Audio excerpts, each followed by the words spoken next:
अस्सलाम वालेकुम नाज़रीन, क्या हाल है। मैं उम्मीद करता हूँ आप लोग खैर आफियत से होंगे और आप लोगों की आफियत खैरी मतलूब है। आपका host summer Gondal food specialist आज एक नए टॉपिक के साथ आपकी खिदमत में हाजिर है। नाज़रीन, आज का जो टॉपिक है ये है डिप्रेशन, एनजाइटी। ये क्या होता है? ठीक है। अगर मैं उर्दू में इसके लिए मुनासिब लफ्ज़ यूज़ करूँ तो ज़हनी दबाव है, चिड़चिड़ापन है, टेंशन है, स्ट्रेस है। ये सारी चीज़ें एक ही हैं। ठीक है। आपको कैसे पता लगेगा आप डिप्रेशन के मरीज़ हैं या नहीं? आपको कोई बात करता है, आप फ़ौरन गुस्सा कर जाते हैं, चिड़चिड़ापन आ गया, आपसे बात बर्दाश्त नहीं होती। तो ये सारी चीज़ें इसी चीज़ को इंडिकेट करती हैं कि किसी न किसी लेवल पे आप स्ट्रेस और डिप्रेशन के मरीज़ होते जा रहे हैं। ठीक है। तो अब मैं आपको इसके बारे में बताता हूँ कि किन तरीक़ों से, क्या चीज़ें खाकर या क्या कुछ करके हम डिप्रेशन से मेडिसिन्स के बग़ैर भी निकल सकते हैं। अगर आप ऑलरेडी डिप्रेशन की कोई मेडिसिन ले रहे हैं तो वो आप कंटिन्यू रखें, जो आप डॉक्टर के मशवरे के बगैर कभी किसी मेडिसिन को इस तरह ना छोड़ें। लेकिन अगर आप नहीं ले रहे तो मैं आपको कुछ चीज़ें बताता हूँ जिनके थ्रू आप अपने डिप्रेशन को, एंजाइटी को, ज़हनी दबाव को, चिड़चिड़ापन को आप किसी न किसी लेवल तक कम कर सकते हैं। वो क्या? सबसे पहले आपको समझना पड़ेगा कि ये होता क्या है। ठीक है।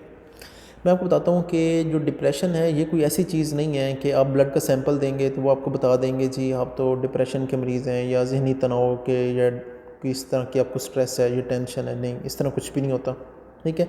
लेकिन साइंटिस्ट ने एक चीज़ जो है जो अब मैं कहता हूँ कि उन्होंने फाइंड आउट कर लिया है, वो क्या है? वो कहते हैं कि एक होता है ब्रेन ड्राइव्ड न्यूरोट्रॉफिक फैक्टर। ठीक है। बेसिकली एक प्रोटीन है। वो ये कहते हैं कि जो बंदे डिप्रेशन में होते हैं ये उनका कम होता है। तब मैं आपको बताऊंगा कि ये इंक्रीज़ कैसे हो सकता है और ये है क्या।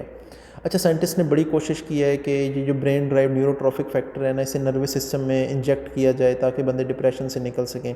लेकिन कोई एक ट्रायल भी अभी तक सक्सेसफुल नहीं हुआ। ये बिल्कुल दिमाग में ना, मैं आपको कहता हूँ कि खाद की तरह होता है। ये जो हमारा नर्वस सिस्टम है, जो हमारे न्यूरॉन हैं ब्रेन, ठीक है, नर्वस सिस्टम में और दिमाग में, उनकी ग्रोथ के लिए बहुत ज़रूरी है।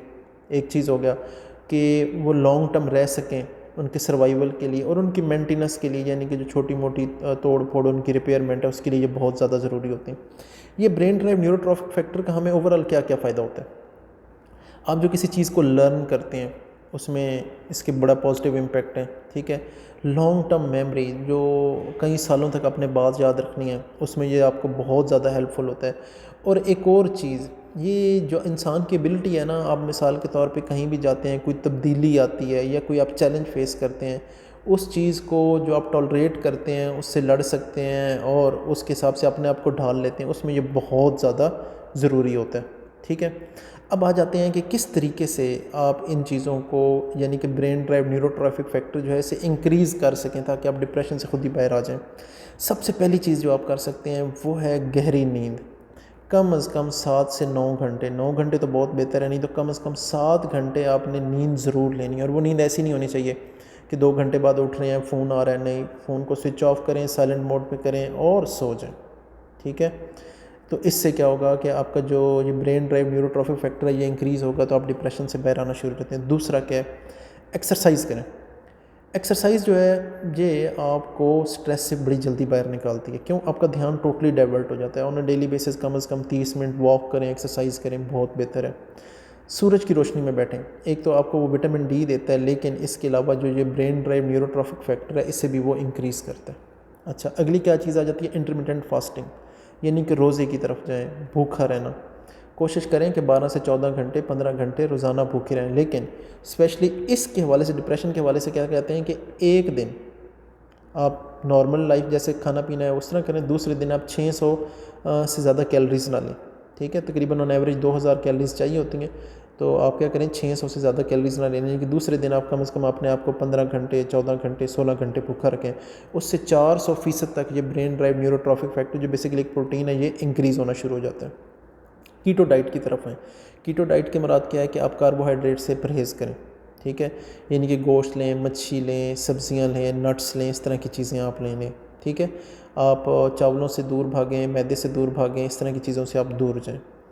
अच्छा, फिर आपको एक और जो मैं चीज़ बताता हूँ वो क्या है कि आपने चीनी से दूर रहना है। चीनी का एक डिप्रेशन पे एक नेगेटिव इम्पैक्ट आता है, यानी कि आप जितनी ज़्यादा चीनी कंज्यूम कर रहे हैं तो, अच्छा, चीनी जितनी ज़्यादा कंज्यूम कर रहे हैं और जितना ज़्यादा आपको मोटापा है, इन दोनों का नेगेटिव इम्पैक्ट आता है कि आप डिप्रेशन और स्ट्रेस के ज़्यादा नज़दीक आते जाते हैं।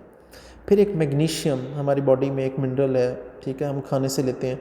ये क्या है, ये एंटी डिप्रेशन का काम करता है, यानी कि डिप्रेशन के अगेंस्ट आपको उससे बाहर निकालता है। किन चीज़ों में होता है? मूंगफली है, अखरोट है, बादाम है, जो जितनी भी सब्ज़ लीफी वेजिटेबल्स हैं पत्तों वाली, ठीक है, सब्ज़ियाँ हैं, सलाद के पत्ते हैं, उनमें होता है। मूंगफली में होता है, पेठे के जो बीज होते हैं उनमें होता है। आप इन चीज़ों को ले सकते हैं। और जो इम्पॉर्टेंट चीज़ मैं आपको बता चुका हूँ, चीनी से परहेज़ करें। अगर आप इन चीज़ों को रेगुलरली कंटिन्यू करते हैं तो आप देखेंगे विद इन 3 to 4 वीक्स आप किसी हद तक डिप्रेशन से बाहर आ जाएंगे। और एक और बात, जो लोग कहते हैं कि मैं गलत बात बर्दाश्त नहीं करता, बात आपने गलत बात ही बर्दाश्त करनी होती है, सही बात तो किसने बर्दाश्त करनी है? जो सही बात है वो तो ठीक है। तो ये सारी चीज़ें इंडिकेट करती हैं कि किसी न किसी हद तक आप डिप्रेशन, एंजाइटी और उसके आप स्ट्रेस के प्रॉब्लम में दो चार हैं। अपने और अपने प्यारों का ख्याल रखें और अपने होश समर को इजाज़त दें। अल्लाह हाफिज़।